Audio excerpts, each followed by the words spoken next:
We are still going. Oh, all right. I think it might be going on now. I'm not 100% sure. Let me head to the stage back. There we go. Okay, I think it's streaming now to at least the YouTube.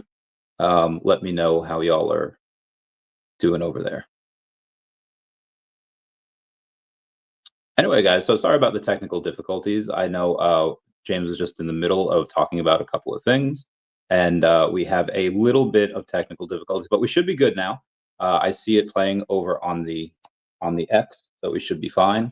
Yep, X and YouTube seem to be working right now, so I will take that, and we'll just wait. While we wait, we'll go on and talk about the crazy stuff that's happening in Bitcoin. We reached 108 a couple of times this morning. ETH is up, but it's like lagging behind. I'll just go over to CoinGecko and just show y'all what I see about the cryptocurrencies by market cap. So Bitcoin's up almost 2% on the day. ETH is up about 1%, and everything else except for Solana's up 3%. Everything else is pretty flat.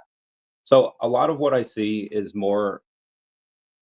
There are a lot of people that are buying Bitcoin, but because it's an ETF, a lot of it seems to be like shorts. Like a lot of it seems to be in the short version. Or I'm sorry, it seems to be the paper version, and they're not actually buying Bitcoin in those ETFs. And a lot of those people they're going to have to buy eventually. Let me go in and take a look, see where I saw this yesterday. It was from Josh Mandel, not the Josh Mandel that was the Ohio State Treasurer, but it was the Josh Mandel. And I don't know where the rest of my guys are. Let me see if I can invite him back up here, and then I will let you know. Let me go to All Dolled Up from Sharby and say like, you can come back in now.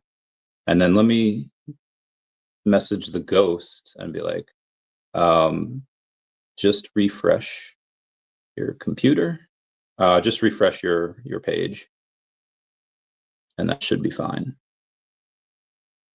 All right, so where was this? Okay, so there was somebody called Hodl Florida that says, if we don't hit a new all-time high soon, I'll be fully convinced that there is so much paper Bitcoin being traded and bought, it's becoming scammy. There's no way all of these companies claiming that they're buying millions and billions of dollars worth of Bitcoin is true without the movement.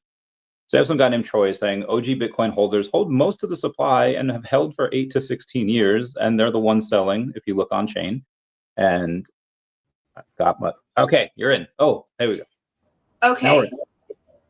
Yeah. Is it working? Yeah, it's working now. We're good now. I'm not 100% sure why that happened. I just reset the page and then suddenly it started working. But were you live right now on X talking about ETFs? Yes. Yeah, okay, because we could see you on X, but we were still in the studio. So I don't know what happened either, but we thought we were live still. So we were like, are we live? Yeah. But I think it was just you. yeah, no, it was just me on camera. I was like, oh, they'll come back. And they weren't coming back. So I just shot y'all a message like, hey. Okay, we're good now. James, sorry to interrupt about the but yeah, just kind of where you're from, what inspired you to do this and all that. Yeah, no worries. I actually, give me 10 seconds. I need to shut the door because it's echoing. One minute. Surely. So I hope you enjoyed the me talking about OG Bitcoin holders and how there's all that stuff. Awesome. Right, I'm back. All right. So everything's working. Yeah, it's all clear. Yep, we're good. Awesome. So what was the question? What did you want me to ask? I forgot. Oh, it was just like the Cotton Eye Joe. Where did you come from? Where are you going? And how'd you come up with this idea? Was it? I know you said you don't drink, so I'm guessing it wasn't any type of hallucinogenic substances. I guess you just have a wild imagination. But if it was, I'm cool with it. Yeah, so it's I would admit if it was as well. I wouldn't be scared to admit it. So yeah, I had Web 2 businesses and I gamed a lot. And I think the best ideas come kind of naturally without forcing it. When people try and force business and ideas, I don't think it's always the best thing. I was actually just playing Warzone all the time with my friends during lockdown. So the whole world locked down during COVID, which I'm sure you remember. And I had a lot of time on my hands, which I wouldn't normally have. and we kept winning these battle royale experiences. So I'm sure you know what they are in Fortnite, Warzone, Last Man Standing, etc. And something hit me when we won a game. You know, my friend won a last minute shootout. He was laughing down the mic and he said, "James, should we play again?" And at that moment, something hit me. I was like, why is there not more to winning? You know, like, why is there not more to this level of competition? Because you just sit there and play, you know, Fortnite for 4 hours and then you put it down. So at that moment was when kind of Planet X hit me, and I wanted to create a concept where basically you could compete for real world prizes. So from, you know, the latest tech, fashion, VIP concert tickets, money, you name it, you're actually competing in this very fast-paced experience, but for real-world prizes. And at its simplest form, Planet X is a global treasure hunt, accessible to anybody in the world. So you imagine everyone watching this stream, yourself, we tune into this experience today. So we grab something called a hunt pass, which is a free ticket. And when the hunt starts, just imagine everyone around the world sitting on their phones like a live game show, very Hunger Games. 10, 9, 8, 7, 6, 5, 4, bang, the hunt is on. Everyone flies down to Planet X, and you've got one job: find a treasure chest and successfully get it to extraction to win.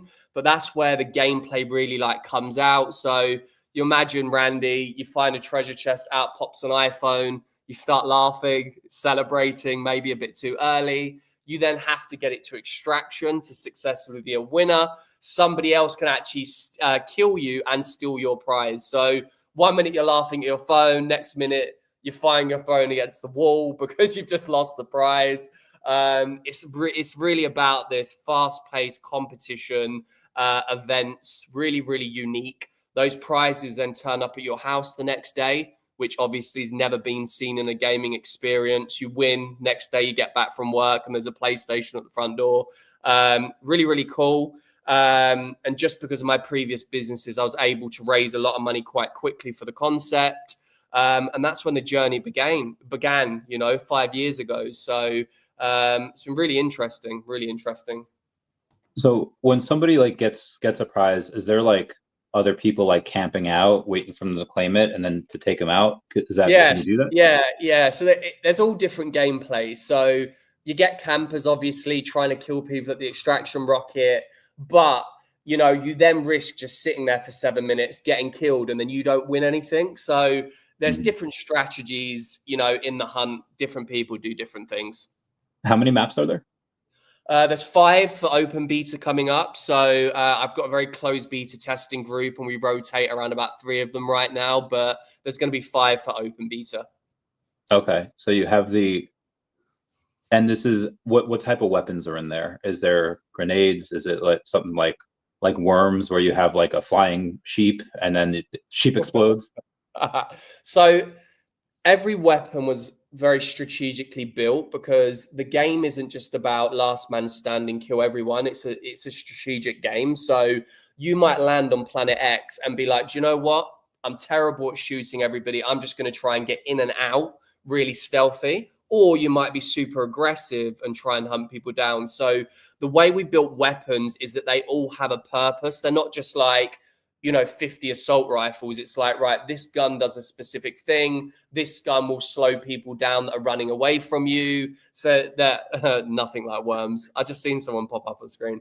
So yeah, all basically there's a lot of gadgets, there's a lot of guns, and they all do different things. So there's different metas depending on how you play the game. And speaking of playing the game, how can we try Planet X? So we're actually coming up to a showcase very, very soon. And we're actually going to let a lot more people in. We've had about 300,000 signups with no marketing.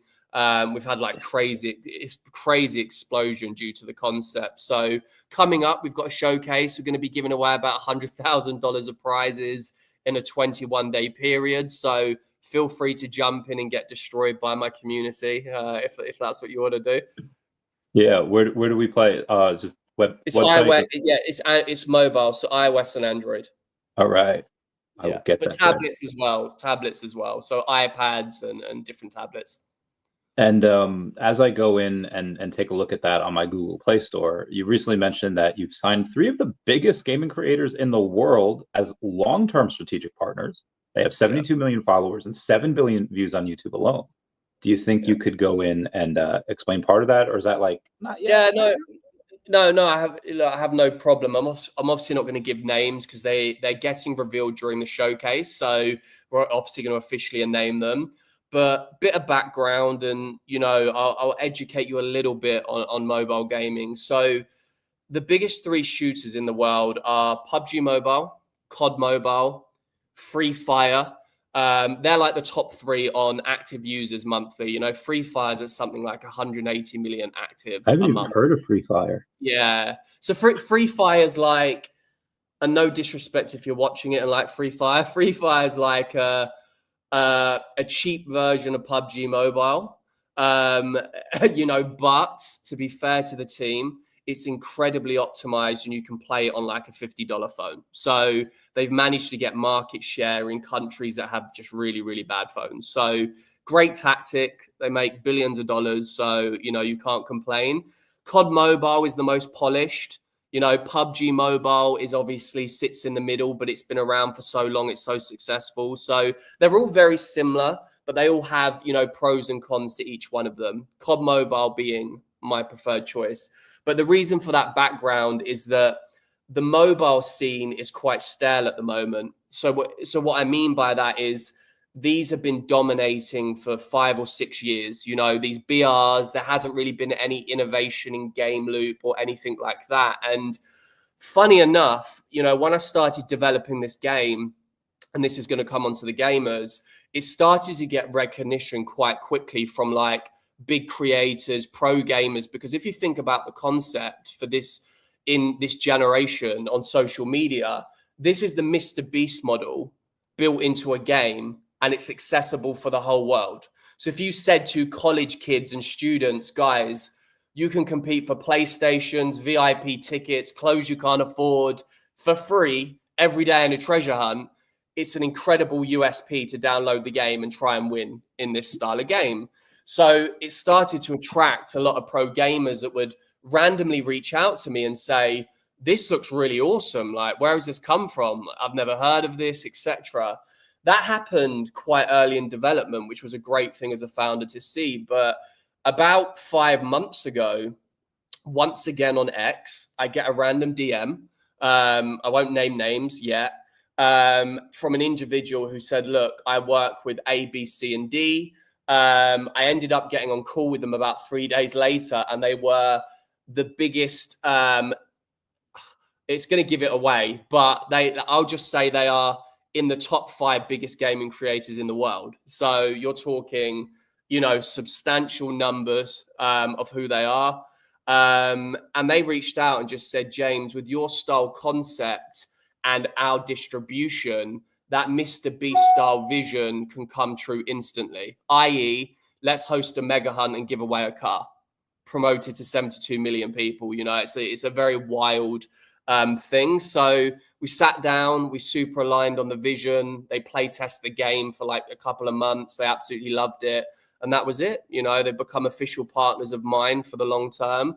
I'm incredibly excited because no game in this space has signed, business partners of this level, like nobody. They're not paid one-off creators. So they're not just, promote my game once and never come back. They're actual business partners. So really excited to keep developing the game with them. My friend Tom is the founder of DEVVE, and he just hired someone a few months back called Will Stewart, and he's just like, and he's known on Wall Street for raising like hundreds of millions of dollars for these companies. And he was just on an interview and he just said, I don't like, and anyone can like raise money, but it's like, are they just giving you money, or are they giving you access to their team? Like, what type of value are they giving? And it sounds like you have that. Grandison Prime, buddy of mine over on X, says, about Planet X? Been in forever. Well, Grandison Prime, I just registered, and I know you are already in, but anyone else, click that link and get me that sweet, sweet referral money. But that takes me to another thing. Have you raised money yet, or is that something we've raised 9 million. 9 9 million today, and I'll have some news shortly because we're just doing a little bit more as well. So yeah, we've raised a lot of money. At what valuation have you? I'm not going to say that on stream to everybody, but a lot, but a lot. I'm at a point. I'm at a point where, you know, I'm revenue generating before even launching an open beta. I've now signed, you know, the top 3 gamers in the world with a 72 million audience. I'm very attractive to investors just because of, you know, the level of product, who we've signed. And the thing is, it's like, it doesn't matter what product you have. For example, you could go to Mr. Beast tomorrow and say, I'll give you £2 million to promote my product. He will not put his name to it unless he believes in it. The money means nothing. It'll be like, oh, I'm not going to do that unless I align with the vision. So the thing about who's jumped on board with us, they were literally the faces of one of the most famous games in the world. So it's like they're putting their name to us based on the products and the vision, which is a really proud moment. That is so cool. Okay, so there's, and I don't know if you've seen in this space, Ripple just bought a prime broker called Hidden Road like 2 months ago for 1.25 billion, and their revenue, like based on what Circle did, I think Circle had rejected a bid of like 5 billion. They, as of on Friday, I don't know about today yet, but on Friday they were worth 22 billion, and they did like they're trading at like 100x of what their potential earnings would be for this year, because they did like 65 million in Q1, and that is bananas. So I told somebody the other day, like, whatever you think your channel is worth or your platform is worth, if you're in like crypto, you're worth a lot more, because there's so much money coming into the space. So speaking of which, what tell us about blockchain NFTs. I saw I think I actually messaged you about that, the eggs. So that, and yeah, tell us a little bit about that. How are they on NFTs? How are they on the blockchain? Yeah, so there's 2 things with our games. So we actually developed Web3 into the product really early in development. So I'd say about 18 months in. So originally I just raised a normal game. You know, I went out and raised money. I'm building a game. And then I actually fell down the rabbit hole of Web3. So this is a true story. Got a little cousin who's 9 years old, plays Fortnite constantly. And I rung up his auntie, and it was his birthday. And I said, what does he want for his birthday? Does he want football kit, you know, soccer kit? Does he want remote control car? And she said, no. I said, well, what does he want? And she was like, oh, he wants V-Bucks. And I said, are you sure? And she said, yeah, all he wants to do is buy more skins. And at that moment, I went around his house and he was showing me all of his skins on his PlayStation. And I looked at him and thought, the younger generation are no longer trading physical things like Pokemon cards, Beyblades, and everything that I grew up with. They just care about the digital world. So that's when I realized, you know, I want to future-proof Planet X. I believe in digital ownership. I then joined an Alien Friends space like in 2020 or something. And I saw how you build a community. I saw how obviously Web3 on the timeline, how it was forward thinking. And from that moment, I said, right, I'm building Web3 infrastructure into Planet X. And how I've done that is very much the CSGO model. So imagine you're playing the game. So, you know, everyone on this live stream is playing the game. You buy a gun, it automatically mints it on the blockchain, and then you can trade it via something called the X Armory. So in the X Armory, it's like the mothership armory. You can trade all your prizes. So if you win a prize and don't want it, you can trade it. You can trade all of your guns. And that is what you use our native token Galax for, all of the trading. Galax is short for Galaxium. It's a part of the storyline. So it's like the gold precious metal within the Planet X universe. Very much inspired around the digital economy in Ready Player One / CSGO. It's fully built. It's already working in game. Everything's minted, even in closed beta. And that's kind of how I developed it into the product. I've never been one to believe in the terminology of Web3 gaming. I stand by that. You know, I've said it for years. I think it's this warped, you know, it's a game. If it's got financial rails in it, then cool. It's a DJ and casino style game that has Web3 in it, you know? So I don't really believe in this oh, Web3 games are failing, and what's going on with Web3. They're just games that are failing to get users, etc. So that's always been my mindset about digital economies within products. There's I 100% believe that Web3 gaming will have such a massive liftoff, and people are salty because like you have something like Illuvium that just took off last time, and Axie Infinity, which took off, and tokens are down like 99%, and I think that's just what happens in bear markets. Tokens get punished and they get beat down to where they shouldn't, and then you have like newer games like Off the Grid. Have you played that? Yeah, I played it. Yeah, like a lot of these stuff, people are like using NFTs and they don't really know it. Yeah. And for the Galaxy coin that you were talking about, is that available to purchase now? It's in a we've done seed rounds. We're about to do a public pre-sale, so we've sold about $3 million of the token already. Okay. But we're doing something very unique. I'm not going to get too much into it because the timeline doesn't know about it. A lot of people watching this stream are in like my VIP alpha group. We're actually doing a thing with Galax where you can claim something called a Galaxian bar. And a Galaxian bar actually is on-chain ownership that hasn't been seen in Web3 gaming before. I'm not going to kind of spill it on here, but let's just say that everybody who's a part of the game can actually be rewarded the way I do as the company owner. You can probably guess what that means, but it's really unique. It's a really unique mechanic that you're going to see come out. Really, really. I wanted to create something where, irrespective of the crypto market going up and down, where the community is always like, do you know what? I don't mind that crypto's in a bit of a bear market because this mechanic means I'm in it with the founder, James, for the long run. So you probably guess what that means, but I don't want to give too much on the stream about how we've done it.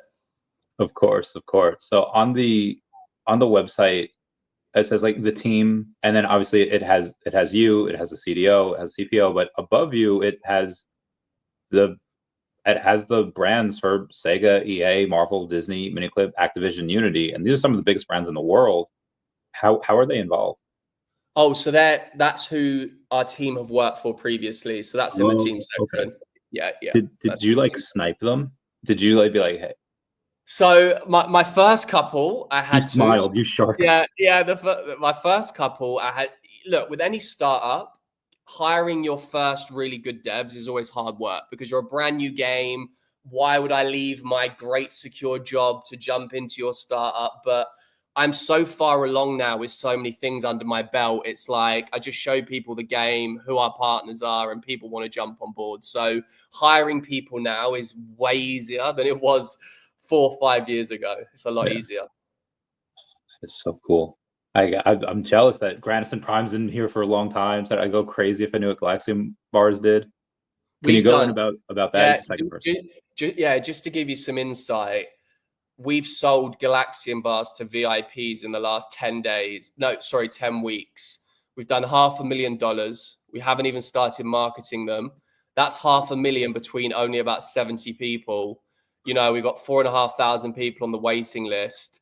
And, I know what people have put down on the waiting list. So these Galaxian bars, in my opinion, when we do a public pre-sale, will sell out really, really quickly, But they're insane. Like after this stream, do you know Prime, who keeps messaging? Do you know him? Yeah. We follow each other on X. I think we got into it with either Earth2 or VeVe. Okay.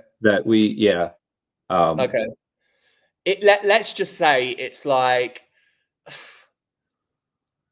everything that the company does when we announce a new brand, putting prizes in treasure chests, or we announce a gamer, every bit of my success is actually holder's success, which is a really unique model because teams have sold tokens and it doesn't actually matter if the token goes to 99% down, the company can still operate, make money, do well. I have aligned it where my community are like an extended team. When I win, everyone wins. So that's my biggest clue to you. But when it comes out, you will be very surprised at what they do. There's only like 50 people know right now, the 70 that bought something like that. Because that 70 that bought, like, there are generally two types of CEOs doormats and matadors, and usually the matadors are usually the ones that can sell. I mean, you're like, I think without even trying, you're selling me right now. Also, if you look close to the camera, you like I would like you just have that face. Like I want to trust you. I was just like, bro, give me a hug and let's have a beer. And so, how much did you actually have to like work to sell it? Because like these people are putting in on average $7,000 for those bars, and it's I know you have some revenue already, so you're not pre-revenue, but yeah, bars are 10,000. Yeah, the bars are about 10,000, but you can join a pool. So if you can't afford 10,000, you can share a bar with like 4 friends, for example. So people have put them in pools that can't afford a full bar. I don't really like, and my own community can comment below. I don't actively go out and pitch anything to try and sell, because once you've downloaded and played the game and you've won a prize, it sells it to you. Because what you'll notice straight away when you win a prize is, wow, there has never been that kind of gaming experience. I've done a treasure hunt. I've just won a real world prize that's turned up. People can see that for themselves about how unique that actually is as a concept. It does help that I'm a very, founder funneled style founder where people know me. I'm on streams. I talk to people. I have an alpha group. That does help a lot. Obviously, people trust me. I talk to them.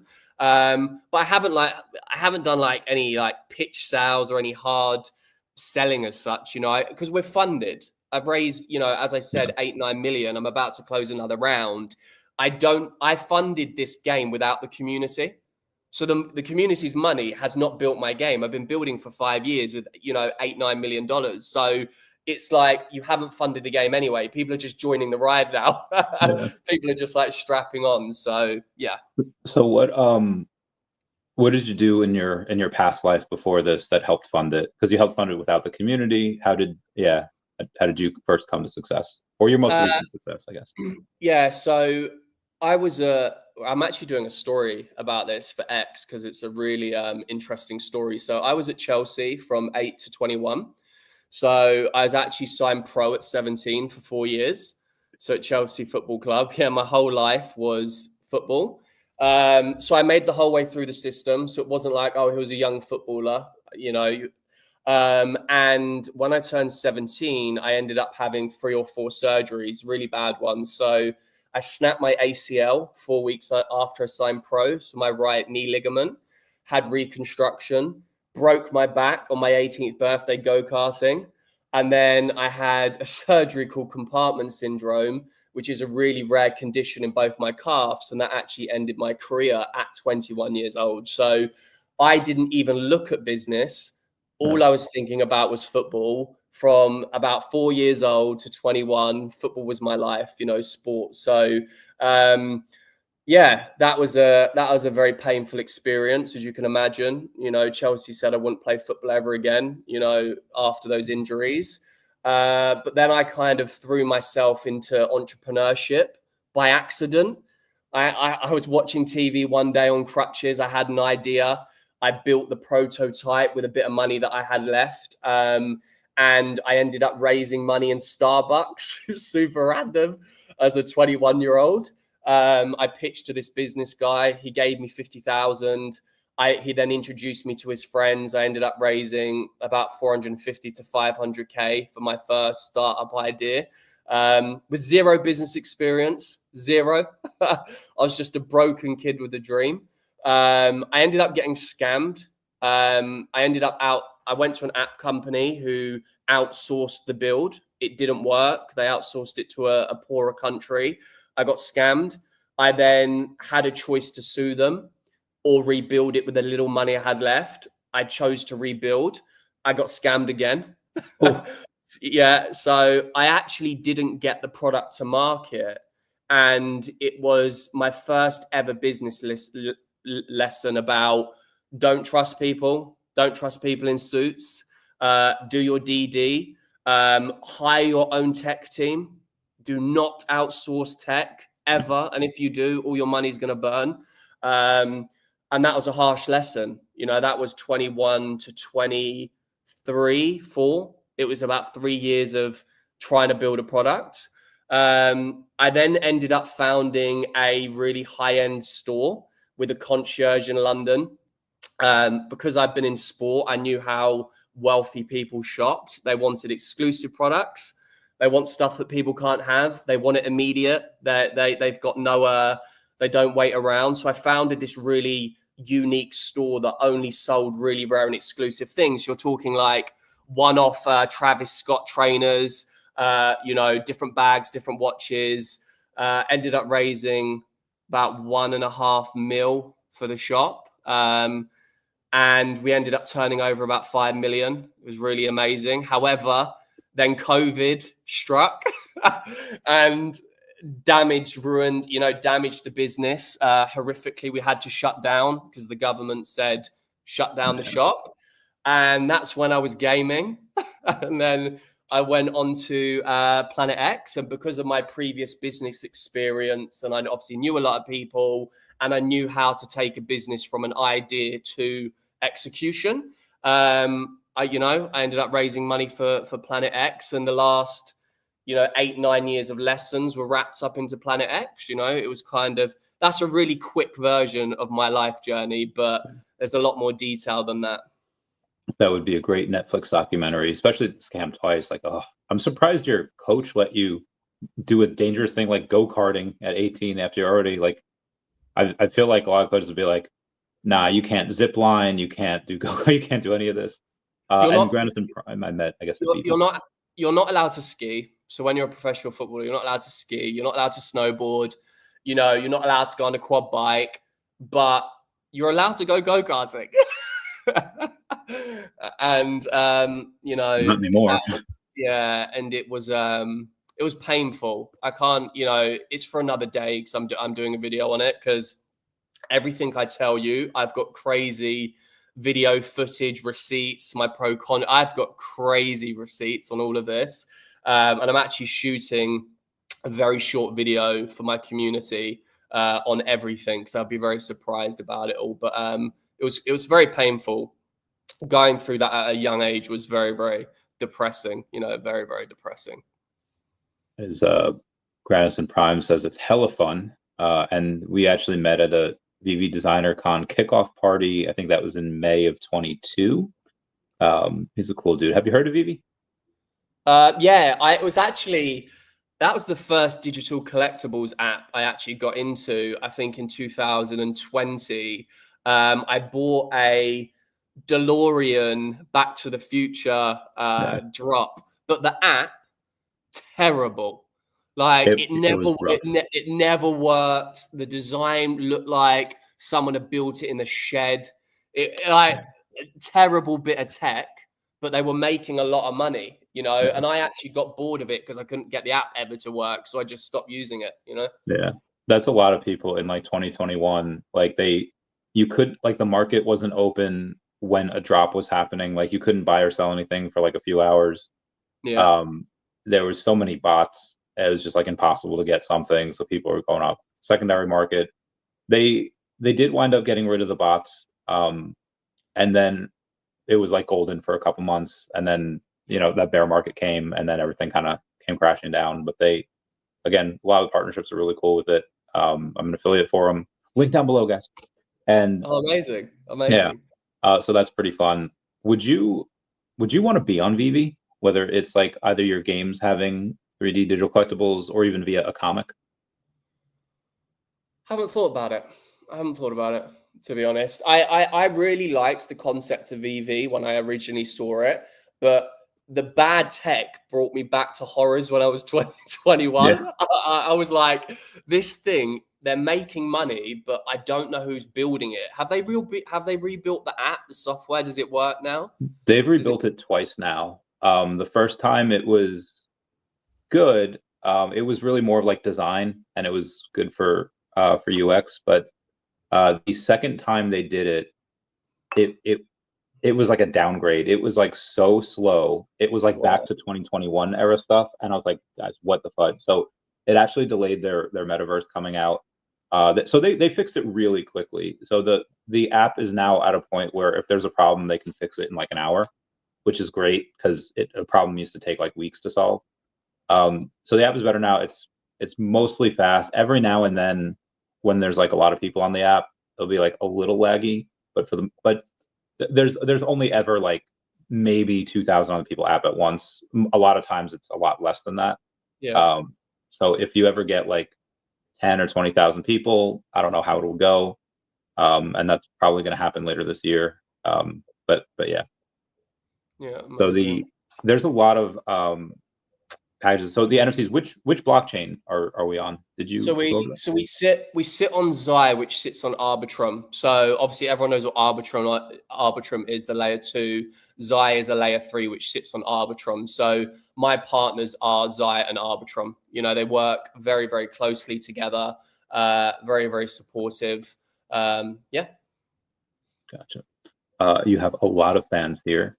There's a theory that you're Batman. I mean, I guess nobody's seen you and Batman in the same room at any different time. So now that, again, funding's not an issue, where do you think is the most efficient way to allocate resources now? Is it getting more guys in the tech? Is it marketing? So the one thing that, you know, even people in the chat and people watching this will know about me is I've built everything organically. So when you look at Planet X, our socials, our signups, everything has been built organically because I have focused on product only. So I haven't wasted money with KOLs, haven't shielded my product. I won't work with people like this. I focused on the game because I'm building a game for the world. All of my resources, my investment were on product, always build the best product. You know, when my main backer started to see how much support from like pro gamers and people who love the concept, he doubled down. He said, James, don't skip any corners, always hire the best people. So he's allowed me really to flourish with my product and what I've done.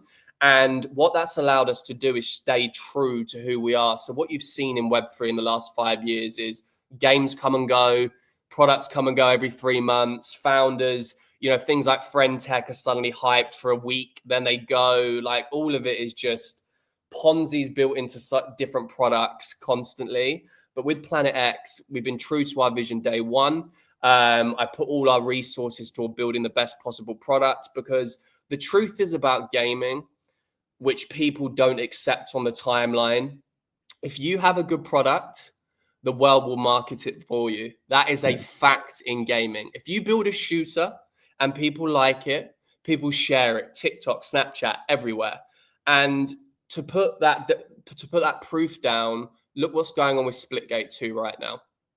That isn't, you know, with what?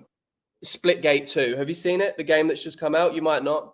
Is that the one where there's this like rage bait scene where you're on like a bike or someone's on a bike and you have to like type in numbers? All right, it's not that? No. Yeah, so Splitgate is a AAA shooter that's just come out. They built a first version which didn't do that well, but it's just come out and it's everywhere over the internet. So Splitgate 2 is everywhere. And the point being is they would not have paid for that UA. People are talking about it because the game is great. It's as simple as that. So I knew that our game is such a viral style concept that obviously college kids are going to share if they're winning PlayStations and money. And so I knew that it would kind of just do it for itself. So what we're going to continue to do is put money into development. We have amazing partners to now launch the game to the world.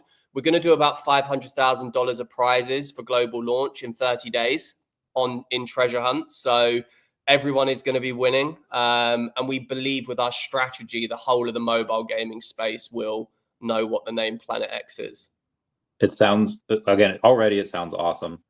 Damn, the Splitgate house number 2. Have you heard of the imaginary ones? No, what's that? They take any character that has any bit of history and they put AI into it and it's not just them texting. It's like they have it for like Stitch, like on one, and I don't work for them at all. Like it's just something that I saw recently. And then you can have conversations with it at Axe. I would say that might be cool for, like, how many characters do you have in there? I know you have people's avatars, but Yeah, so we've got 10,000 extroids, and what you've just shown me after this call, please send it to me, because I wanted to make, we've got a mothership helper called Lexi, and we actually wanted that character to be interactive with every player that downloads the game. So that's very interesting what you've just shown me briefly. Just shot you a message. Okay. Yeah. They, a lot of that AI is so wild what it can do. Have you seen those VO3 videos? Yeah, they're insane. Yeah. Insane. I love the one with the Stormtrooper. Have you seen the Stormtrooper? Yeah. That's it. Yeah, it's very cool. It's very cool. They've blown up. You know, they had 0 followers like 3 weeks ago, and you know, a few videos, and it's absolutely blown up. Yeah, those are awesome. Everyone here got a ton of patents. So on the, I know you said you're doing a pre-sale soon, or a public sale for the token. When does that launch? When is that gonna? So we're gonna do a showcase, and it's around the corner. I keep saying that, but we're fine tuning with our community. I think the showcase might be 10 days time, and that showcase is a 21-day period where we're showcasing the first public version of the game to everybody that wants to play. During that process, people that love the game and see the vision, the USPs, we're going to be doing loads of announcements about brand partners, gamers, etc. They will then have the opportunity to buy into Galax. There is no forcing to it. It's play the game if you believe in it. Join our community. Very organic, like I always have. And people will get the opportunity to buy then. The token will then launch in open beta when we're actually marketing the game, because we want a real big community, you know, when the token obviously rolls out, so that the trading can really flourish straight away as soon as the game's out, basically. Yeah. All dolled up. We're gonna need a little intro from you there. Who's the very lady? awesome. I'm sitting here. Interesting. Like, mainly, these are like my top, 2 comments and a question. My son is so obsessed with a game called Rust. And I mean, this kid will spend, if I let him, he'd spend 16 hours playing it. Yeah. At the end of the month, the server resets and you effing lose everything. And so I'm like, he works so hard, and you can hear him on there. And I appreciate the gaming side because they're strategic. They're working as a team together. You have to be, you know, the gaming side for my 14-year-old, I try to look at the positives. But his dad and I are like, can you find a game where at least you get something?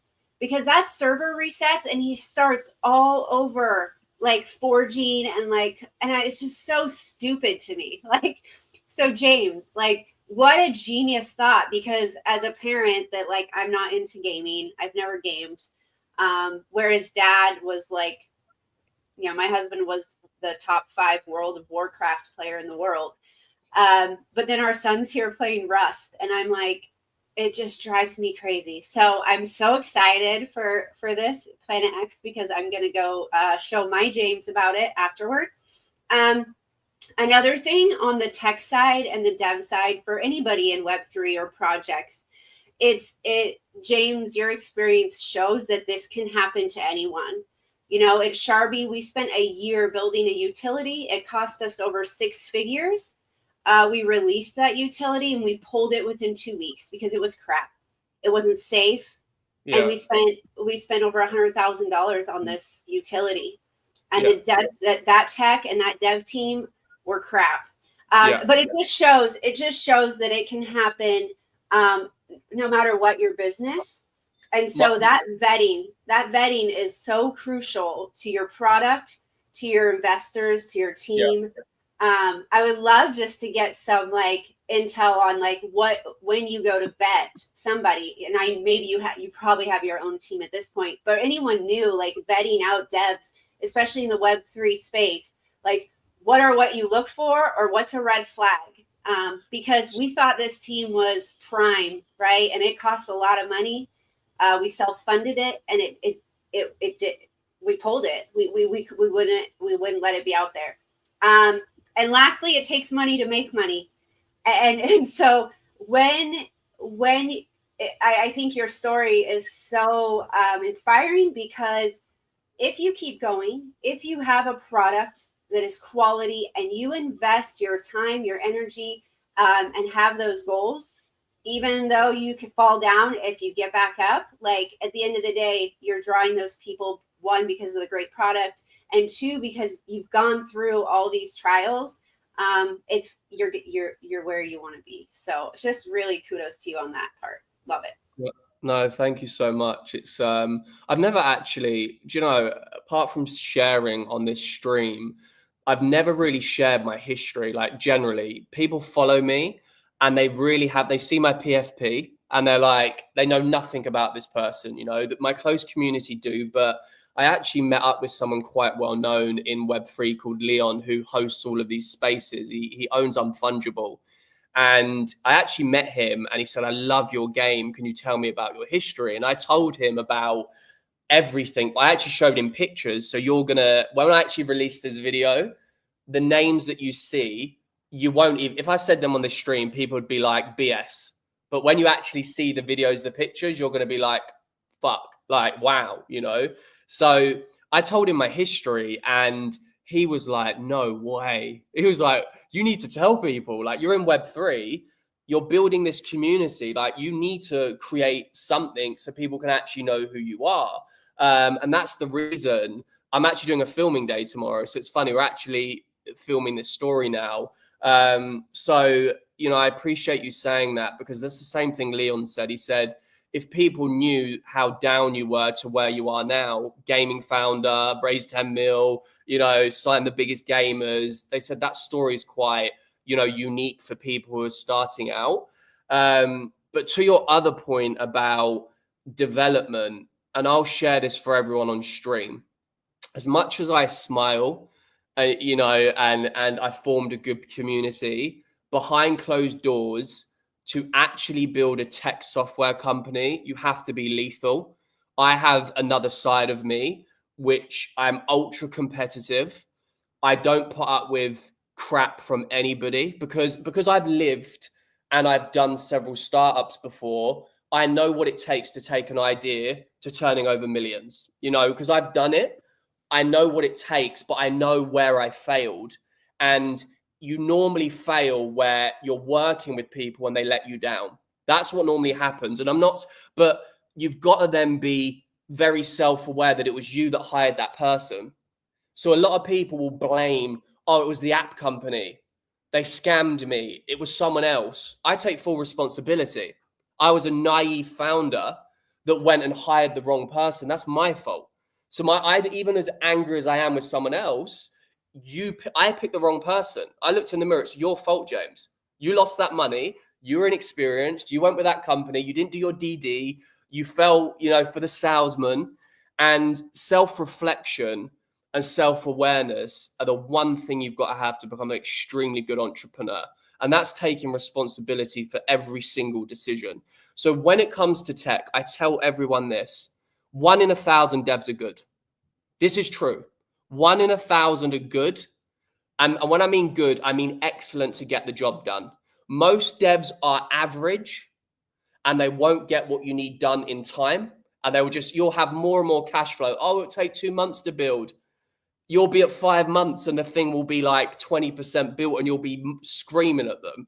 So I've built this, you know, I'm very ferocious around development, devs. If you're not good enough, get out.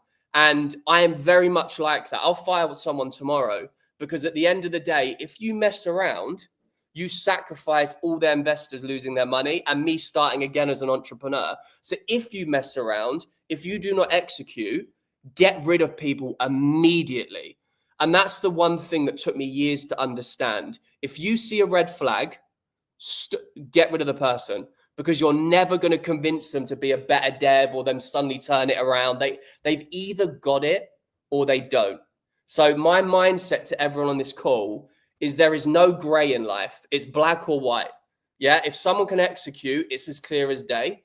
If it's in the middle and you're like, what's going on? You have to get someone else. And that's a harsh lesson that I learned in my first business. You know, I lost 450 grand because I got lied to by devs, you know. So, but it was my fault. I take responsibility for that, you know. When you have when you go and take a look at performance of people, do you, like every quarter, do you automatically have a firing of the bottom 10%?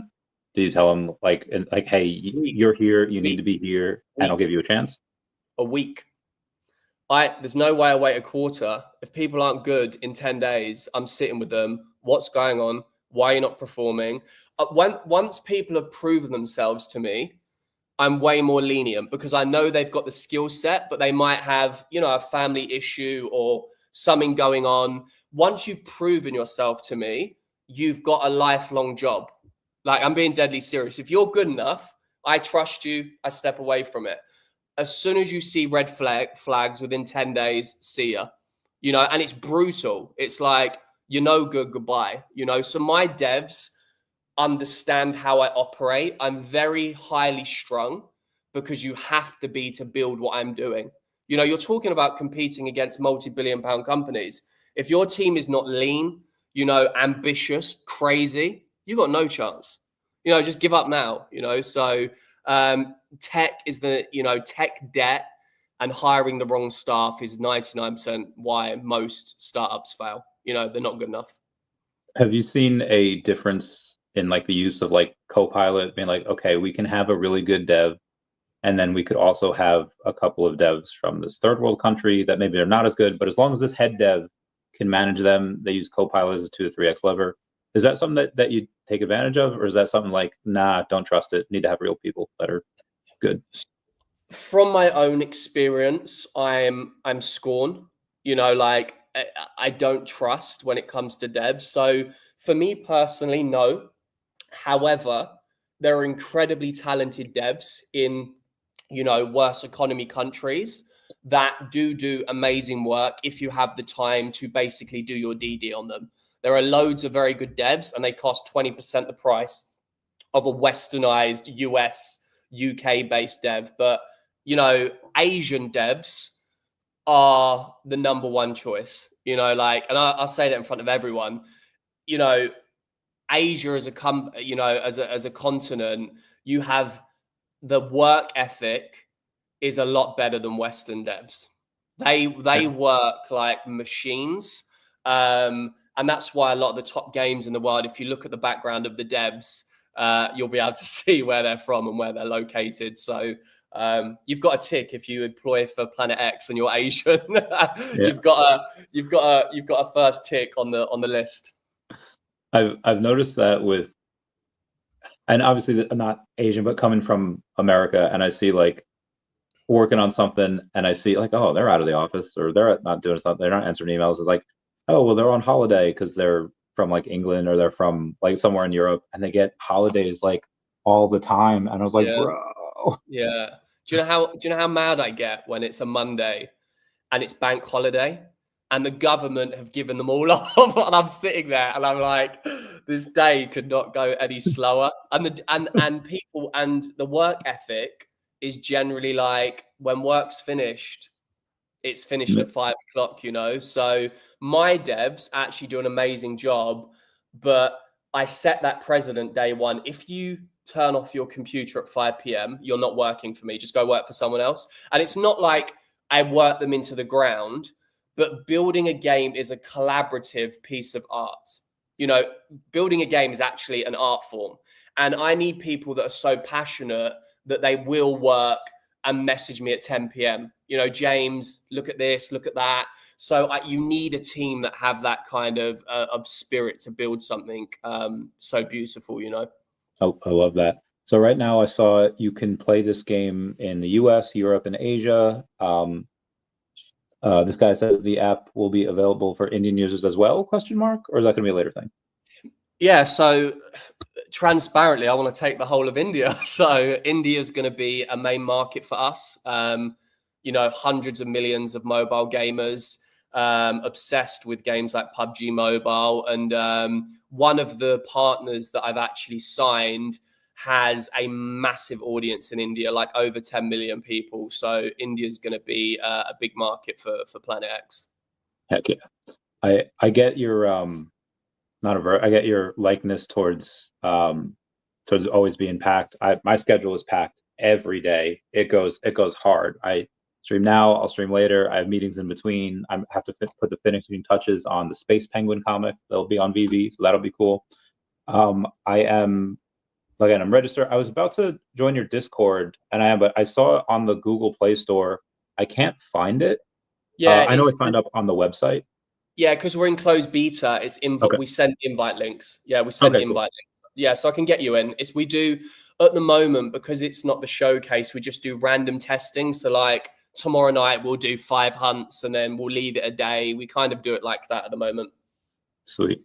And just join the Discord. I will verify myself later. Awesome. But I see a lot, but even before you said that, just saying like, hey, when the work's done, it's done. And Elon firing like 80% of Twitter when he bought it, because a lot of them were very inefficient. That's I could picture that for you as well. Do you know what it is? And it's like, some people might not like it in life. And, you know, this is from my own perspective. Being mediocre, especially when AI is about to take everybody's job, you know, you cannot be mediocre, sit back and expect a business to pay for your life for the next 60, 70 years. Like, as a man, and I say this to men, not just, you know, women have, you know, a different energy, a different purpose. You know, men and women are very different, so we can't say they're the same. But men, if you're a man and you don't get up and fight for your life and you accept mediocre and you want to just, I'm going to work, you know, get my paycheck, retire, have a pension, expect the chance of you losing your job one day and, you know, having to live on benefits, you know. And I don't mean that in a rude way, but as a man, you should naturally want to get up and provide for yourself, your family, people around you, and work hard, you know. So I hate mediocre. If you're mediocre, do not be around me when it comes to work, because I only want the best people. If you're not excellent, I'm not working with you. It's simple as that, because I don't want a mediocre life, you know. I want Planet X to win, be number one. So no mediocre around me. I tried that. Sorry. Go ahead, Charby. Oh, I just wish we had a lot longer, because I would love to talk about that and burnout. Or you know, here in the US, it's so big now. And I left corporate America about a year ago, but 25 years of just working. And I had a conversation with someone on our team, and he messaged me, because I was like, I feel like I'm feeling burnout a little bit, right? He just kind of, and he was like, I don't really think burnout exists. It just means you're putting your energy in the wrong thing. You're not doing the right thing. So there really isn't burnout. It just means you need to realign, pivot, you know, have that awareness and realize what you're doing, because burnout it just means you're doing the wrong thing. And I loved that. And I've been thinking about it the whole last week, because, so like, do you feel like you had a burnout yet in the last 5 years? Or was it just like, I was focusing my energy on the wrong thing at the moment and I was self-aware and pivoted? So no, I agree with you. I think that, you know, burnout and people, and I don't mean to be disrespectful to people, but people moaning, and I think because people aren't aligned with what makes them happy, you know, their energy is in the wrong place. They're building or doing things that they don't want to do. So easily they're tired, because it's like, I hate my environment or what I'm doing. I'm burnt out. I see that as kind of an excuse, because they haven't, like you said, been self-aware enough to know their situation. Because I love what I do, I have never had burnout. And you know, and I this isn't to say I don't have down days, yeah, and it's not to say I don't get tired, because I do. And building a game of this level is 7 days a week, 10 hours a day, no exaggeration. Ask my community. I am online the entire time. I've had days where I'm like, damn, I'm worn just from like being on the phone too much, or, you know, but that is when nutrition, gym, understanding downtime, understanding peace, understanding what keeps your body's energy correct, that is where that comes in. And you need to have that to be able to be amazing at what you do. And I didn't learn that till I was, I was depressed from football for 4 or 5 years and was drinking alcohol 3 times a week from 21 to 24. I was partying till 7 a.m. for 4 or 5 years of my life. But then, 25, 26, I was like, I'm not going to be the best version of myself if I don't stop this. It doesn't even make me happy. So on my down days where I feel burnt out, I get a massage every single Sunday. I have a masseuse come to my house. I eat healthy. I don't eat sugar very rarely, sometimes, but very rarely. So I'm just an incredibly healthy person. And I think if you're going to work 7 days a week, you better look after your mind, body, and soul in a very non-cliche way, Yeah. Love that. And, so Randy, you just showed us your calendar, right? Yeah. And he shows up. You show up every day. But in my mind, I'm like, Randy is so passionate about what he's doing that for him, that's his calendar, right? And he just shows up and he loves what he does. And I just feel that same energy from you. So it's really awesome. Yes. Yeah, because you get that.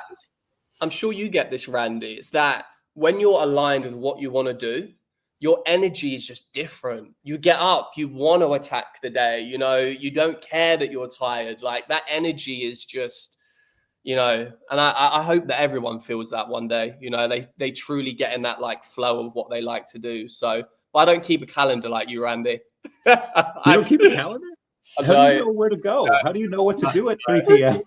No, I've got, the reason I'm good at what I do, if you look at Planet X, every bit of creativeness from the brand to the game is me. So like, I'm a very creative person, like I have to be completely free flowing. No one telling me what to do. No calendars. Like I turn up to all my meetings, but I can't explain it. If there's too much structure, be here, do that. Nah. Not for me. So yeah, I've got to. I feel like so I told you before, like writing comics that will be on VeVe is what I do for fun. I mean, get paid for it, but it's what I kind of do for fun. And the meetings that I have with all of the other, like with everyone else, like that's like work, and it's not. I sit at a desk and I chill. But I was like, okay, whenever I'm not there, I get to have fun, and which is writing this current comic about space penguins is awesome. Like it's fun. Like go nuts. Like okay, cool. But I tried I don't want to say mediocrity. I tried the retired life in 2021. I was working. I had 2 businesses, and I had a girlfriend and a YouTube channel. I was like, I need to stop, because it was like 100 hours a week. So I went down to 2 businesses, and I just it was just YouTube and the girlfriend, and then YouTube went from like a video, a couple videos a day to streaming 6 hours a day, and then videos on top of that, and then getting sponsored the channel. And I think Vegeta said it best, says like, once you've trespassed into the realm of the gods, you'll never settle for a life of mediocrity. And so I understand. Also, we have a question which I'm curious about as well. When merch? When this? So I'm actually doing it right now. So we're actually sorting out our merch right now. So there's a lot of core community members that I want to have the merch. And yeah, we'll be doing exclusive merch. We want to do it around rank as well. So you can only get the merch of your rank in game once you've got it in game. So if you've got like master rank, you get this gold stitching, like hat, and you can only get it if you're master. So I'm going to do it really gamified, so people can kind of brag about what hats and stuff they have. Awesome. There's so you mentioned a character you want to have in AI before. It was a specific character that you wanted to be able. Yeah. Is that tell us about that character and tell us about others you had in mind. Yeah, so Lexi, when you download the game and you'll see it, Lexi introduces you to the game. So she is the mothership kind of cyborg. So if you win a prize, she delivers it to your house. If you need to ask a question in the FAQ, she's the one answering it. So she's like your personal helper. on your mothership. Every boy's fantasy, having their Lexi. So Lexi is her branding is a very cool looking droid, and we're going to really AI animate that so that when you download the game, I want her to build a relationship with every single player. So the next step was like, good morning, Randy. You jumping into a hunt? Your hunt's in 4 hours. Your ticket's secure. Your prize that you won last week is going to be at your house in 3 days. So I want to build that like next gen customer service slash, friend inside the game. So kids will absolutely love that. So yeah, we're actually implementing that now. And as AI gets better, more services can make it, more and more interactive. Awesome. There's awesome idea. So when we have other ones, they're robots, but can they fall in love? Extroids. Can they fall in love? Do they have emotions? I haven't got that far. We've actually we have, though, and this will start to come out, is the lore of Planet X and the storyline. That's really going to play into the seasonal content of the game. Like, why is Planet X there? Why did people compete for prizes? Where did the droids come from? What alien race created that specific droid to fight on Planet X? There's a real lore behind it. We've written out whole scripts and everything. So my dream one day is, to have Saving Planet X on Netflix, as the game explodes. Because I think that my entire belief is that when college kids pick up on the fact that, I've said this to kids before, and this is their reaction. It can't be real. Surely I can't win a PlayStation in a treasure chest. My son just said that to me when I went off the camera, and he walked in here and I said, "Oh, and I was telling him about it. He's like, "That's not real, Mom." Exactly. Imagine building a concept so cool kids don't think it's real. Like, sit and play a treasure hunt and a PlayStation turn up at your house. Yeah, whatever, Mum. Whatever, Mum. That's not true. But that's the reaction, and that's why this thing will explode with that audience, because they're going to tell all their friends, I just won these trainers or this PlayStation, and I truly believe and know that's going to happen. I know that's going to happen because kids, it's like, I remember being a kid. I played every single game growing up. My mum would scream at me when I got onto Grand Theft Auto at like 12 years old, but I played every game. And if my mum had passed me an iPad and said, James, every day you can play in a competitive shooter treasure hunt to win everything that you would want for Christmas, I'd be playing that thing for 5 hours a night. I'd be trying to win every single prize on that game. So I think that it's going to be explosive with those, young audiences around the world.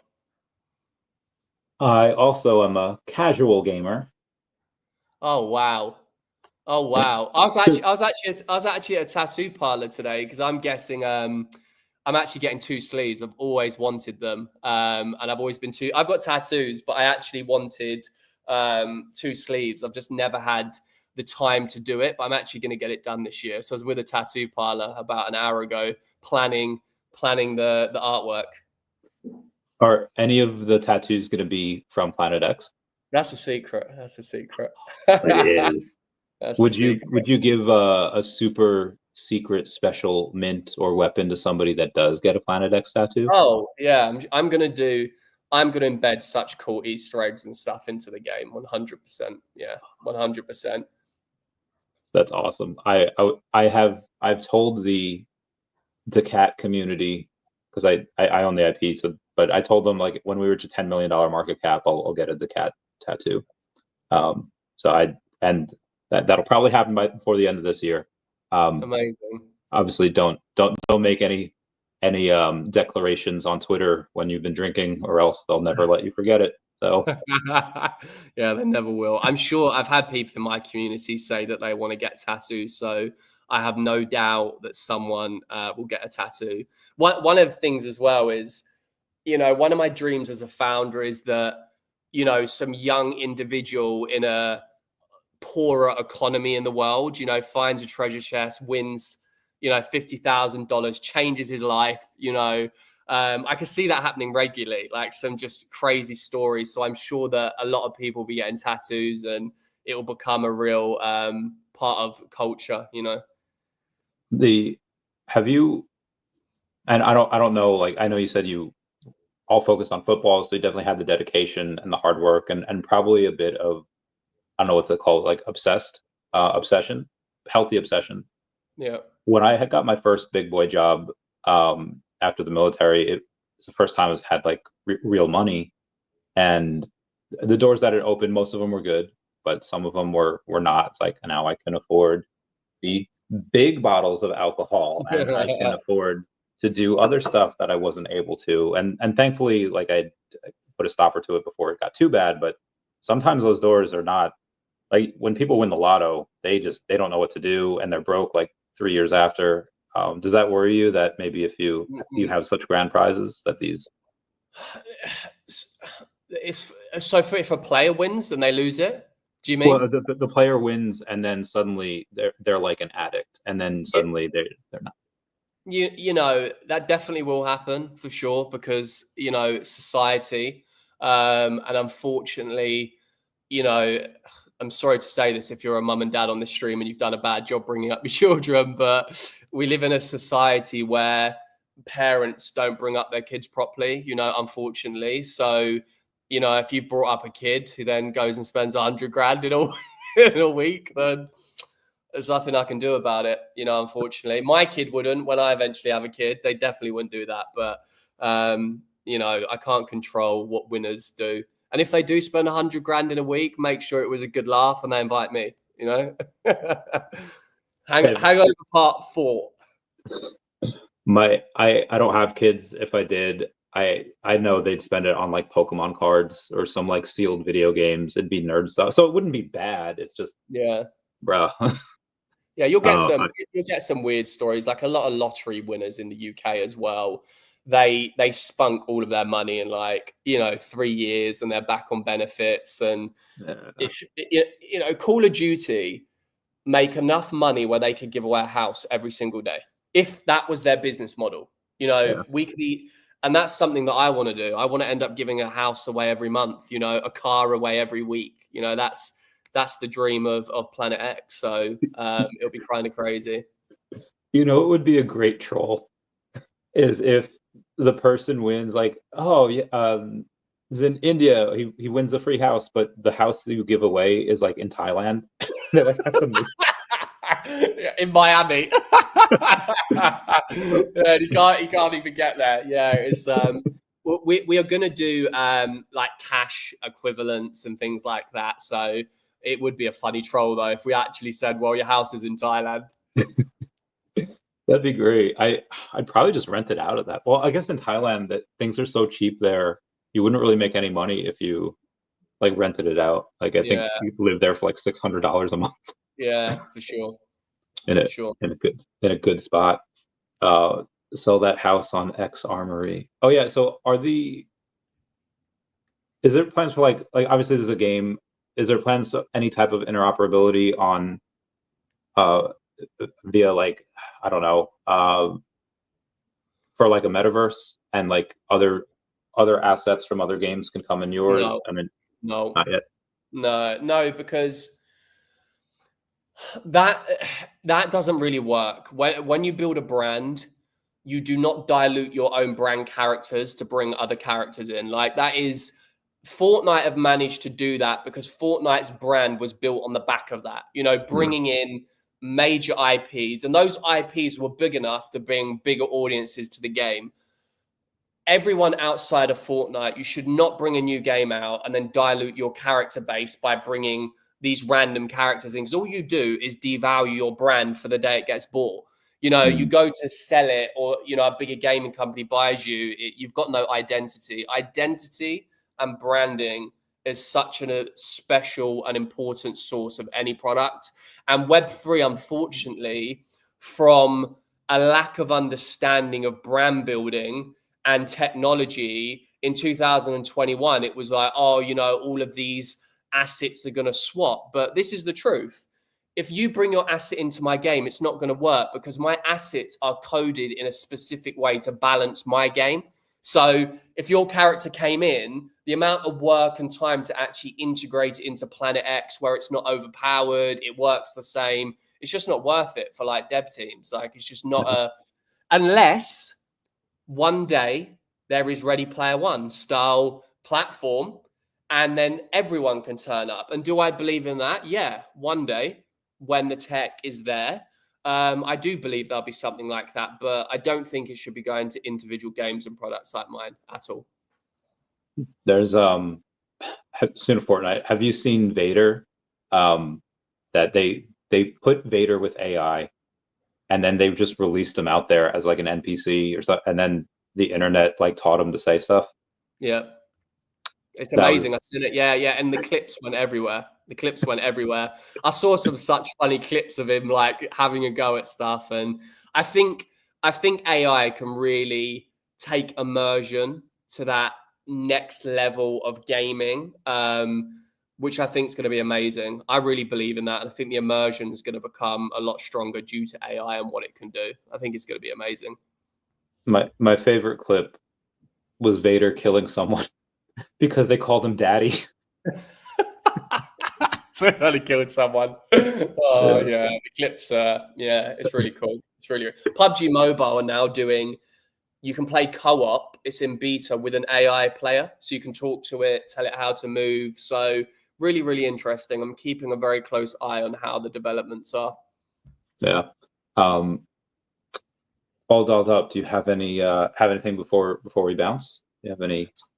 No, not really. It's been a pleasure to talk to you all, both of you. Like a real pleasure, and thank you so much for reaching out to me and asking me to come on. It's always interesting, obviously, talking about these things. So I definitely get you both into the game, like 100%. And I've found some more friends in Web3. So hit my DM, and we'll definitely stay in touch. And yeah, thank you so much for hosting me. Thank you. Great. Yeah, no, it's great. My son's come in 6 times asking how he can win a PlayStation. So now I'll use your referral link, Randy. Yeah. Both DM me. I'll get you in the game, and I'll get you obviously introduced to a lot of our community. Watch this stream anyway. So yeah, thank you so much for taking the time. It was a pleasure. Really we'll talk off camera for a bit, but definitely thank you everyone for coming. Yeah, thank you guys. Thank you. And let me. Oh gosh, here we go.